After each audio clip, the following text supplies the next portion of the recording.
Hi, I'm Taylor with Mom on the Spectrum, and this is part 4 of my Autism and Sexuality series. We are going to be talking about a heavier topic today, sexual trauma and autism, and I want to make sure we talk about a couple of things before we jump in. So first of all, I'm not a licensed medical provider nor therapist, so make sure that you do your own research, and also if you are the victim of sexual trauma or abuse, please make sure that you consult, that you seek out appropriate medical care, and I will include some resources for you in the description that you can check out if you're needing some extra support. That being said, since this is a heavier topic, I want to make sure that you're looking out for yourself as you watch this. If you are in an anxious state of mind, it might be best to come back to this at a later date when you feel a bit more regulated. As you're watching the video, if it's bringing things up for you, some things you can do to regulate would be to intentionally focus your breathing. You can inhale through your nose and exhale through your mouth, like you're blowing out birthday candles. You can also tap. Sometimes it can be helpful to tap along your wrists and your chest, even up to your head. That could be regulating. Stemming, and also just putting something in your lap that's comforting. This is my weighted pillow here that I love. So whatever you need to do, make sure that you're looking out for yourself while we go through this video today. Okay, I want to talk about this topic because unfortunately, there is a prevalence of sexual abuse and trauma within our autistic community. So this is a statistic that I want to share with you. This is from Frontiers in Behavioral Neuroscience, a research article that they published. And they have evidence that 9 autistic women out of 10 have been victims of sexual violence. So they're saying that research indicates that sexual violence affects about 30% of women in the general population and between 2 to 3 times as much for autistic women. So that statistic is highly alarming. So we're going to talk a little bit today about why that number is so high. And I want to give you some words and some vocabulary that might help you better understand your experience if you find yourself the victim of sexual abuse or trauma. We're going to jump in today. Just make sure that you're taking care of yourself, breathing through any anxiety, pain, fear, worry, rage that comes up. Try to create some space to feel that in your body. And also, if it becomes too much or too intense, pause the video and seek out therapy to make sure that you're getting the support that you need to work through some of these really upsetting emotions that can come up whenever you talk about trauma and abuse. Okay, that being said, there's 3 categories that I want to cover today to help you better understand why you might find yourself as a victim of sexual abuse. Number 1, delayed processing. So as an autistic person, we deal with delayed processing. We might experience an event and not really understand the implications of what it means for us.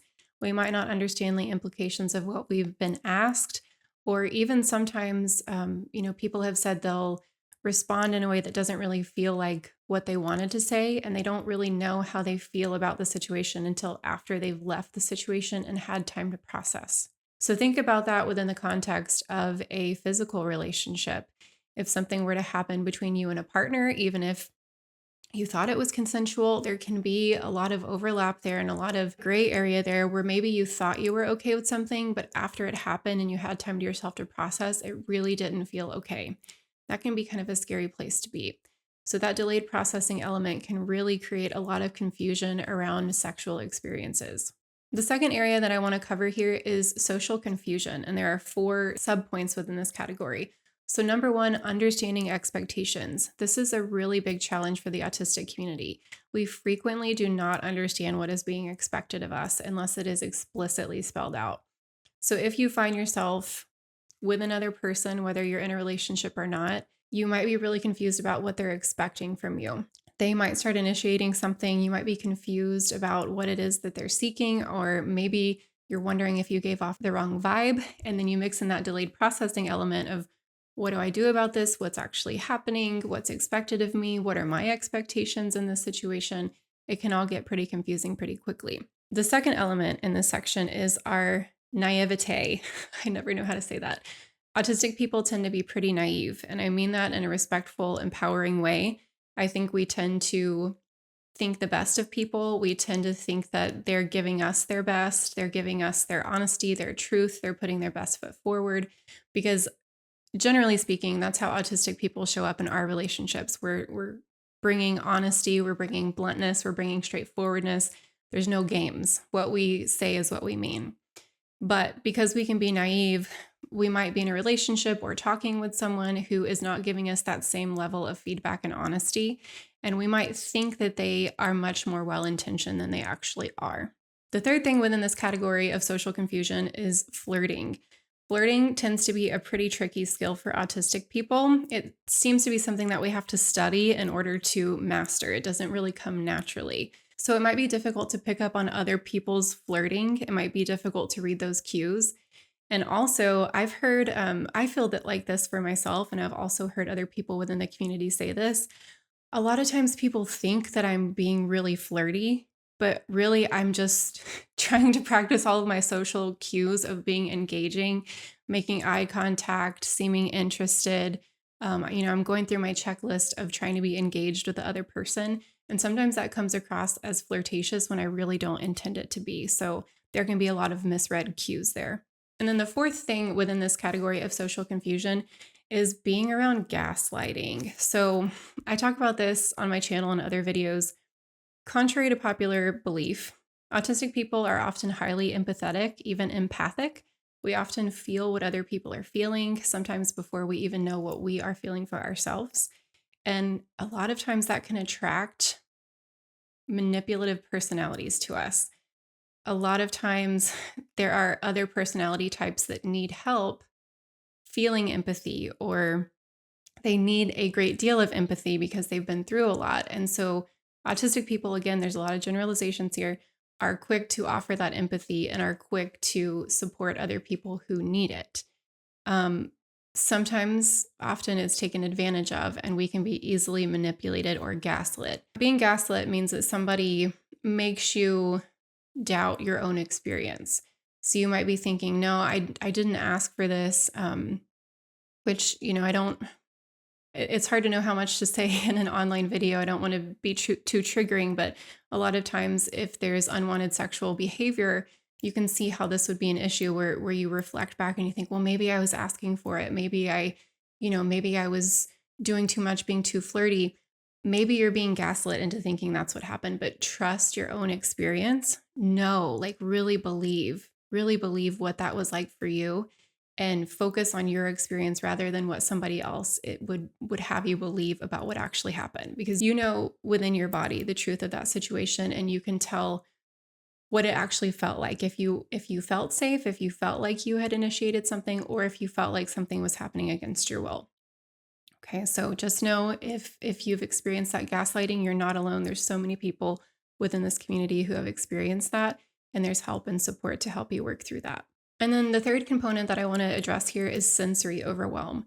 This can also really complicate things when it comes to navigating physical relationships.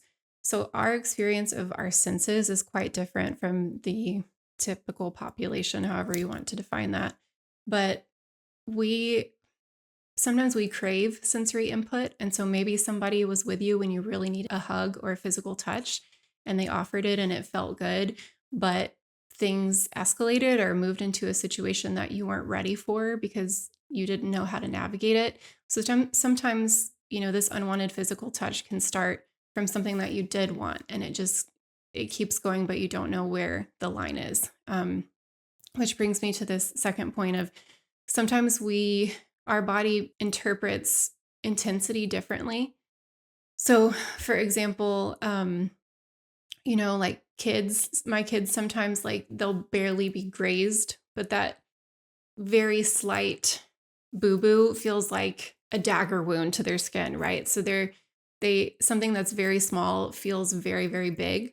Or conversely, you might notice, like, maybe you've gotten a bruise before on your skin and you don't remember how it got there because you didn't register the pain of it happening. Okay. So think about that within the context of a physical relationship. If somebody touched you too intensely and you weren't able to register it in the moment, maybe there was a sign that came up later that gave you an indication of, oh, maybe that was more intense than I actually was looking for in that moment, right? So I know these are all difficult things to talk about. You might find yourself feeling a little bit shaky right now. You might notice that you're having a hard time breathing, or maybe your breathing has become shallow.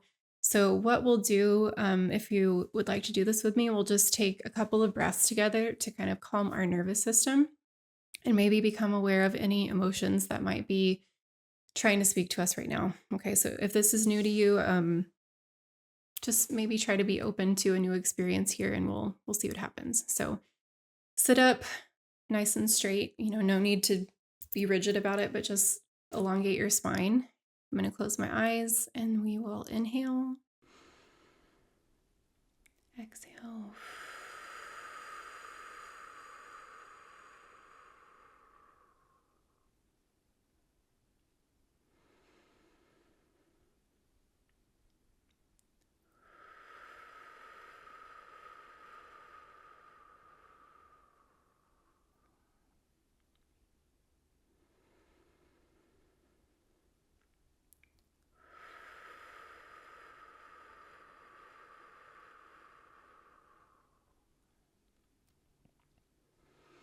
So if that is feeling good to you, if that's feeling calming, I would encourage you to keep with that breath pattern. If there's any bodily sensations that are coming up, try to just sit with it. See if you can breathe through those sensations and remind yourself, in this moment, I am safe.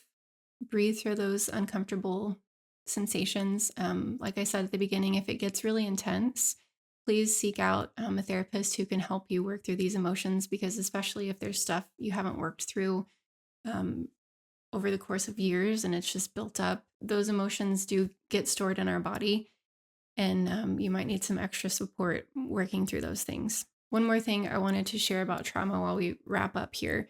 This is the definition of trauma from the American Psychological Association. Trauma is an emotional response to a terrible event. Immediately after the event, shock and denial are typical. Longer-term reactions include unpredictable emotions, flashbacks, strained relationships, and even physical symptoms like headaches or nausea.